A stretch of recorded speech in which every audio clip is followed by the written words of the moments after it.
She's a business mogul, #1 author, and wellness expert. How can I help? And now Chantel Ray Fitch and her amazing guests are here to guide you on your journey to health, wealth, and godly wisdom. Time to level up. Welcome to the Health, Wealth, and Godly Wisdom podcast. Welcome to today's episode, and we are talking all about how to sell your business for top dollar. And so I'm here with my co-host, John McLaren, and what we love doing is we love helping businesses sell for top dollar. So we call it grow, scale, and exit. We love to help people grow their business, then scale their business, and then exit it. So John, welcome. Yeah, thanks for having me, Chantel. Excited to be here. Yeah. So let's dive right in. Let's talk about some of the biggest questions that people ask us all the time. Yeah. So I think, one of the first ones is just, I think a little bit about you, about the business. Like, why are you so passionate about building businesses that can sell, helping other people sell their businesses? Just kind of how did you get into this and so passionate about it? Yeah. So I think one of the things that everyone kind of says about entrepreneurship is that it's kind of like they believe it's a life sentence. And I just don't believe that you have to build a business for hundreds of years. So most of us as entrepreneurs, we do our best work in a creative setting for the first couple of years. And there's a premium on problem solving. I always say it's like when you start a business, it's like lifting off for a plane, right? It's so hard in that beginning. You're doing all the problem solving, you're overcoming challenges. And then once a business reaches a few million in annual revenue, might be someone better fit to build it because sometimes you get exhausted. And, a lot of what we did, we built that business on inertia and we end up kind of creating something. And, there's a guy here in Tampa, Florida, and he built a brewery and, he really did it great. He built it. He then built a second location. And, once he did that, he was like, you know what? I'm out. I've done what I've done. I've built it. I've done it. I'm ready to sell it. And so we need to make it okay that a lot of these podcasts out there is you need to run this company before you die. And I want to get rid of that. What do you think? Yeah, exactly right. The psychology of a small business owner, they're not getting into it originally to scale it and sell it. It's their passion project in a lot of ways, or at least it's something that they're very competent in. They get into it thinking, I'm going to build this thing and I'm going to be in it long term. And there's not a thought in the world about their exit strategy. And so I think this is a great forum to express that even if you're not planning an exit strategy at this point, start to think about it in that way. Start to have a little bit of thought about how you could maximize your exit along the way. And if you never exit, you've probably made your business better by maximizing your exit strategy, even if you stay with it. So I think you're absolutely right. Nobody thinks of it in that way, and they really should, even if they plan to own it long term. Yeah, absolutely. So, you've looked at tons and tons of businesses. You've helped people sell their businesses. You've run many businesses yourself. Obviously, you're a successful real estate professional. You've written books. You've got multiple revenue streams, multiple verticals, built a bunch of businesses. So between your own experiences and helping others, what's your secret to having a happy and successful exit?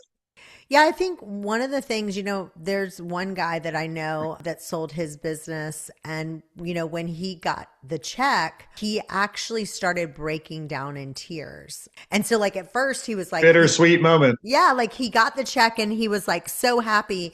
And then not long after that, probably an hour later, he ended up just going home and he was in a puddle of tears. And I think that's it's like a broken up relationship almost, Yeah. It's time to move on, but you're still really sad that it's over, very emotional, I think.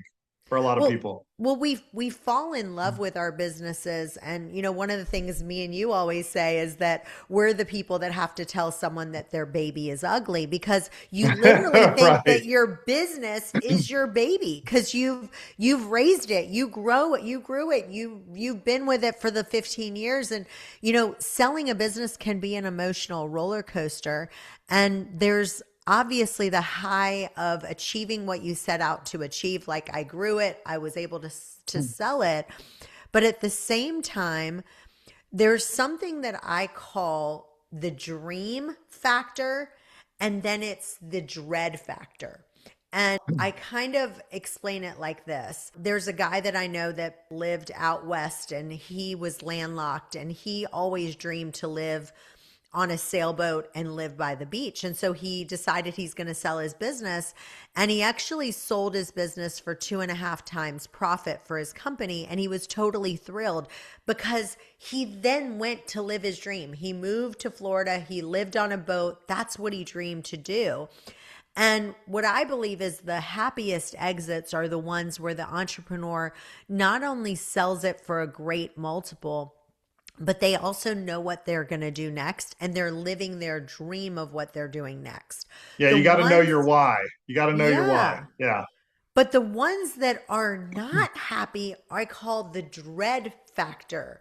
And that is the reason why they're selling is because they hate the employees. They can't stand what they're doing anymore.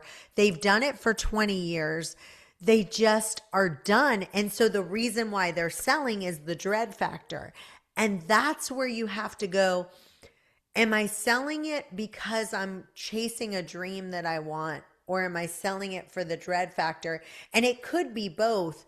But if you have the dream, it's a lot prettier exit on the other And side. that's kind of where we get into our initial consult with any business owner is really trying to discover whether they're the everything to the business or whether they're, zoomed out a little bit. Are you working on your business or are you working in your business, right?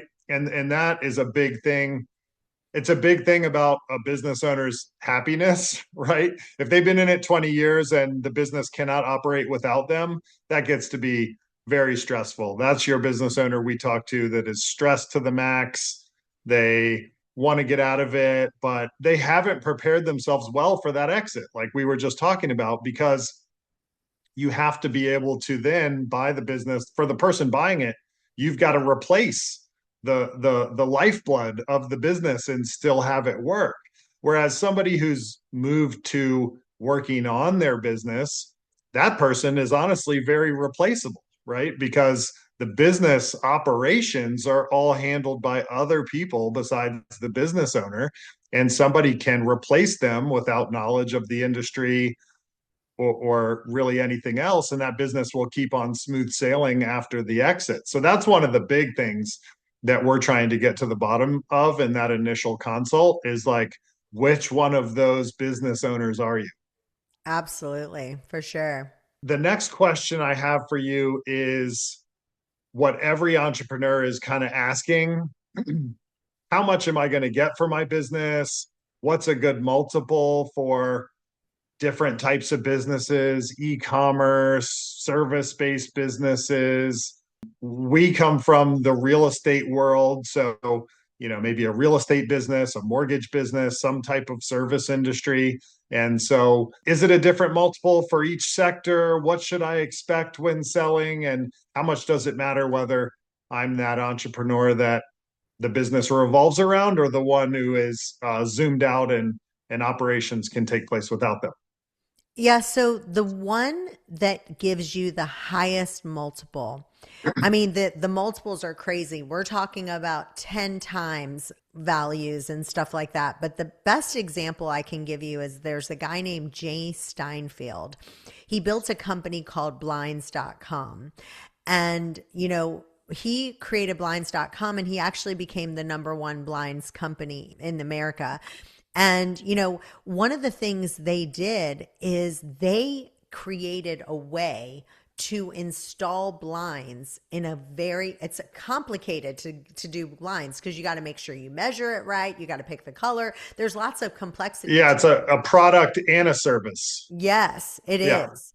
And so when they decided to sell, the person who ended up buying them was Home Depot. And the reason why they got such a high value for blinds.com is because Home Depot wasn't number one in blinds. Of course, they wanted to be number one, but they were doing, what they wanted is, first of all, blinds.com was doing about 100 million in revenue. Blinds.com was doing 100 million in revenue. Home Depot was doing nowhere close to that. And So Home Depot has always struggled to solve the service side. They've yes. got the product side dialed, but they can't figure out how to monetize the service side. People walk in there to buy things and they want to help them get them installed if they don't want to DIY it, but they can't figure that out. So yeah, that's But interesting. not only do they want to get the service side more efficient, they also wanted to get the online e-commerce part to work because Right. they were still doing everything via brick and mortar. And so the main reason why Home Depot bought blinds.com is because they thought, okay, I need to learn Jay's secret sauce for how to sell complicated products that need to be installed on a website. So that's the knowledge that they really wanted. So that's why he sold it for such a high multiple. And so this is what we call a strategic acquisition. And so when there's a strategic acquisition, you're going to get such a higher multiple. And I think that if you think about this, Home Depot, they kind of cared about being number one in the blinds category, but not really. That wasn't their strategic thing. They wanted to go, look, we've got all these other things that we need to be able to sell online. Look at how much money we could save if we didn't have to have everybody coming to the brick and mortar, and we Yeah. could figure out what their secret sauce is. And so that was the proprietary knowledge that they wanted to learn. So if you can have that, that's when you get that 10 times multiple. So that's where you're going to get a 10 times value or even more when you have a strategic partnership. And I think that that brings us back to what we were talking about earlier about what type of business are you, right? Because blinds.com doing 100 million in sales, they've got bigger companies that feel like they can learn something from them, can grow that business. And so on that side of things where it's like everything is perfect and you're going to be acquired by a huge national brand, a publicly traded company, you could be looking as high as a 10 times multiple. Although I would say those businesses probably trade more in the 6 to 8 range, and 10 is kind of the outside if you've got a business like that.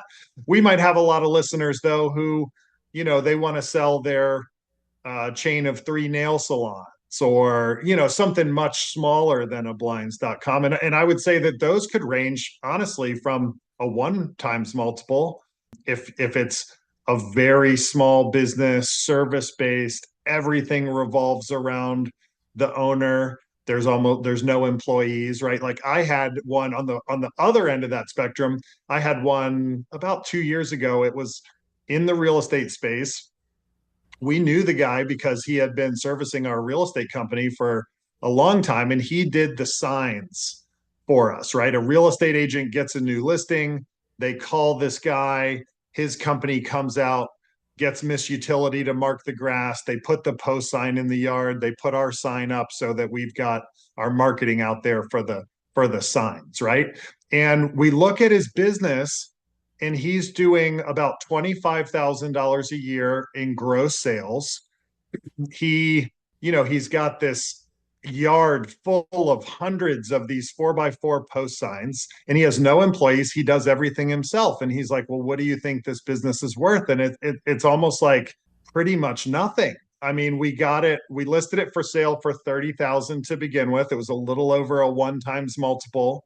We ended up at 15,000 before we pulled the plug because our buyer had to be somebody who wanted that job, Yeah. right? They wanted to grab the post signs from his house and bring them to their own house, They wanted to start receiving the calls and doing the routes and installing the post signs themselves. Every call I got about it was somebody who didn't want to do that. They wanted to hire a $20 an hour employee to do it and take the money that was left over, the profits, and there wasn't any. You had to do it yourself, right? So that's the other side. Your blinds.com example was the perfect business, so for the highest possible multiple, and this other one was the other side of it, right? The one that's very difficult. Like you had said in the beginning, we got to tell you your baby is ugly. And we've Yeah, been and doing that. Yeah. yeah, my new example that I love to give is because my son loves baseball. And so I talk about like, okay, are you in the little league? Are you in the major league? Are you in, professional? And I feel like why so many entrepreneurs can't reach the pro level is because of ego, because they think, kind of like the example you just gave, is that they never get to that transition from grinding and doing everything yourself to realizing that that becomes a liability as the business grows, and they never make that shift. And And so sometimes that's ego, and sometimes that's fear, and sometimes that's your business can't scale past you. That sometimes you got to realize when you've started a business that can't scale beyond you, and you probably need to put your entrepreneurial endeavors into something new. It can be any of those. Like I think the sign business, for instance, I don't know if he could have grown that to 4 or 5 times the size and had an employee and kind of just answered the calls and did you know entrepreneurial work only and had a successful business. I don't know if that is possible in that business, right? So you sometimes you got to have a real frank conversation. Is your business able to move beyond you? Or is it ego? Is it fear? Or is it just a bad business endeavor that's got you stuck? yeah, so one of my favorite lines is that revenue is for vanity, profit is for sanity. But now that I'm doing business brokering, I've kind of changed it a little bit to say revenue is vanity and value is sanity. And it's because I heard on this podcast where this business owner, he built a $15 million company in revenue and he sold it for about 25% of 1 year's revenue. And then I watched another interview where the company was only doing 2 million in annual revenue and they sold it for 12 times revenue. So, that's where you have to just constantly say, okay, revenue is for vanity, but value, what is, if I sold this business today, what is that value? And, Yeah. that's a big And it, deal. it depends on what industry you're in a lot too. I mean, you hear all the time about tech companies selling for basically infinite multiples because they're not profitable yet when they sell for billions of dollars. And so it also depends on what sector you're in, what's the potential upside of your business. So there's no one size fits all answer to that. And that's why the way that we operate is we have an initial consultation call with you to kind of hear about your business. We decide whether you might benefit from some coaching to keep operating the business yourself. If you need some coaching to get you prepared for an exit, which might be a year or two in the future, or if you're ready for an exit today. Well, and the number one thing that we coach people on, and we've been able to do it over and over, is we've been able to coach people on how they can add recurring revenue. Because Mm-hmm. the number one thing of any business, it doesn't matter if it's an e-commerce business where maybe there's no recurring revenue, but the biggest thing is every dollar of recurring revenue is worth significantly more than transactional revenue. So you have to figure out, and it's unbelievable. I want to give people some examples and I want you to throw some in there as well. But because we can see businesses at this level, we can come up with recurring revenue so much easier because it's kind of like the forest and the trees. People can't see it, but we come in and we literally can see what we can do to get people on an auto ship, get people into a recurring revenue thing like a flower shop. So my favorite story is I have a good friend of ours that's actually selling their flower shop right now. And one of the things that we've talked about is the flower shop industry, in my opinion, is the worst business you can possibly have. Hard business, yeah. Horrible, because it's like Mother's Day and Valentine's Day takes up, that's a majority of your business. And literally the traditional flower shop throws out about 60% of their inventory because the flowers spoil.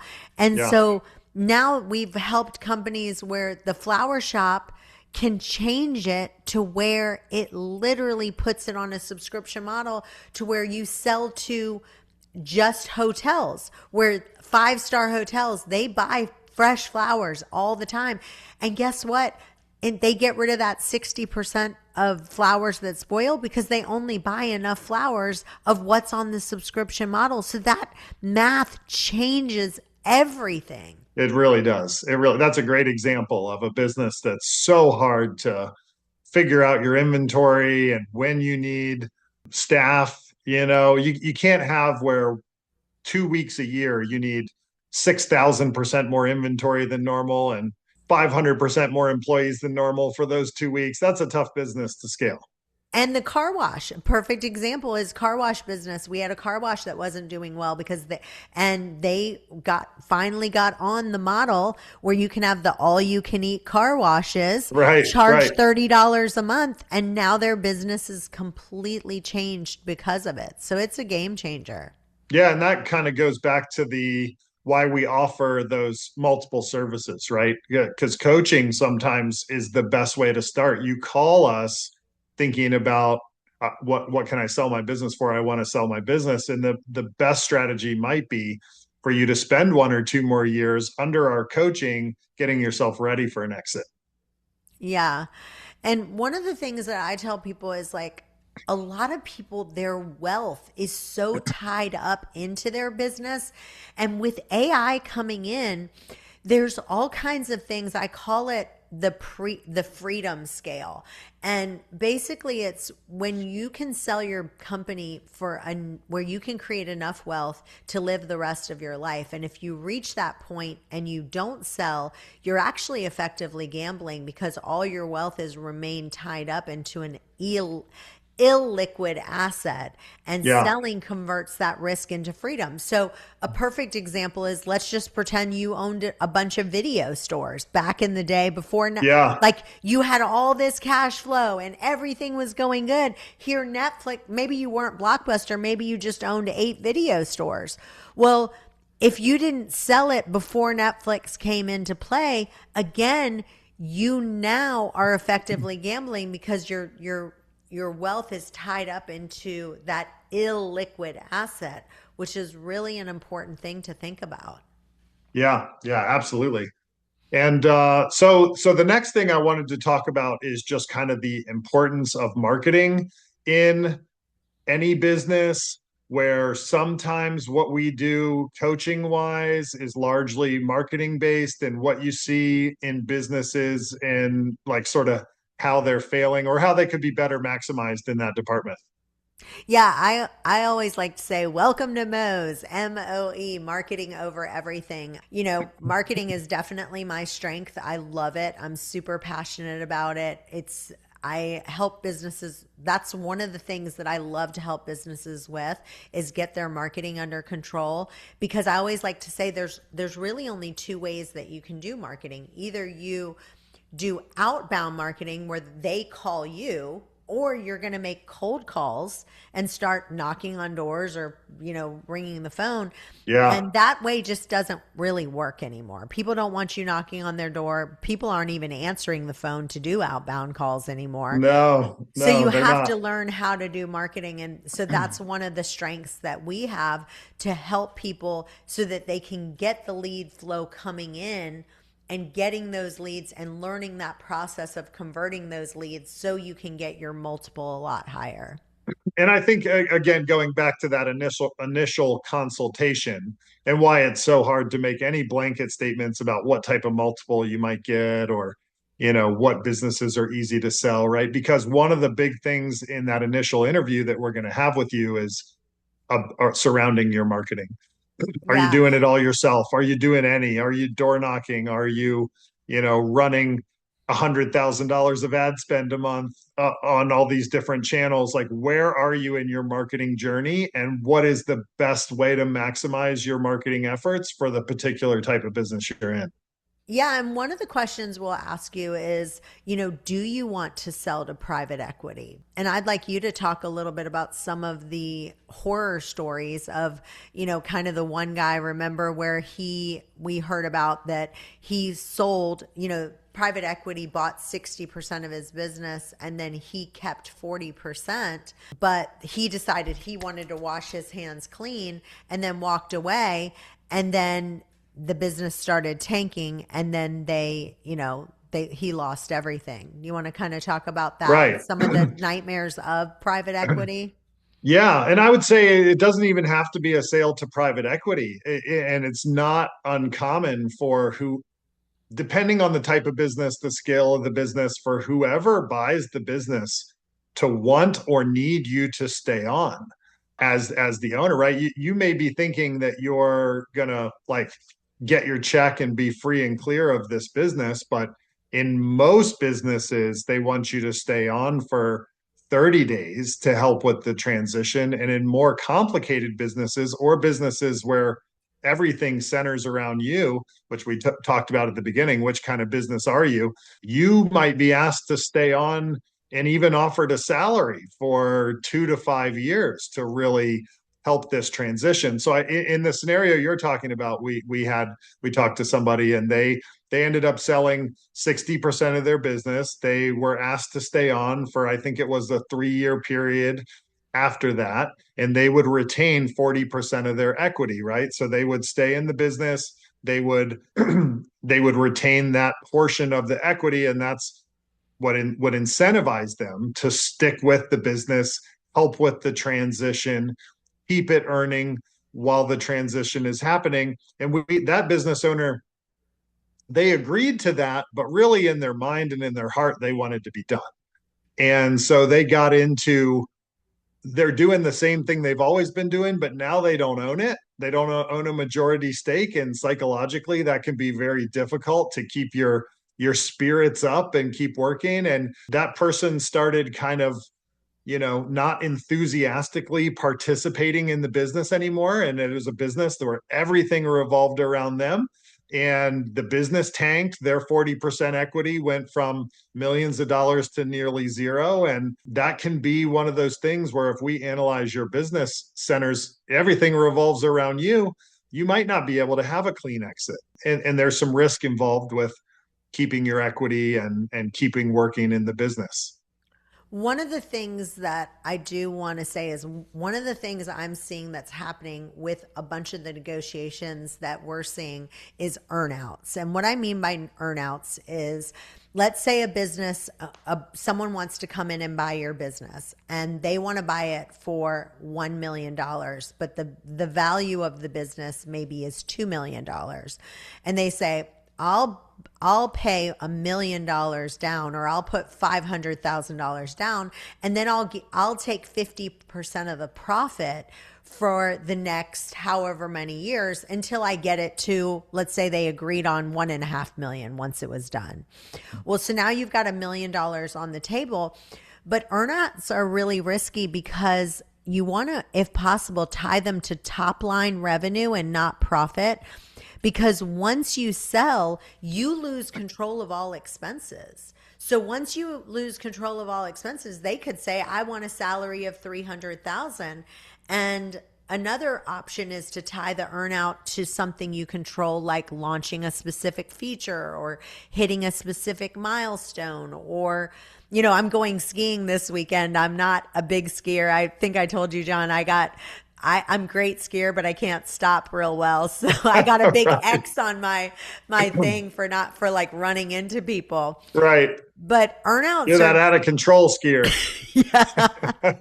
so earnouts are gated like a ski course. And if you miss a gate, it's very hard to recover. And so if you can figure out if you're going to do the earnout model, you have to figure out a way to do that that it makes sense. And if you can tie it to revenue, it's a lot better than tying it to profit And because that's why I love doing these podcasts, because I think it really does educate business owners of what exiting their business might look like.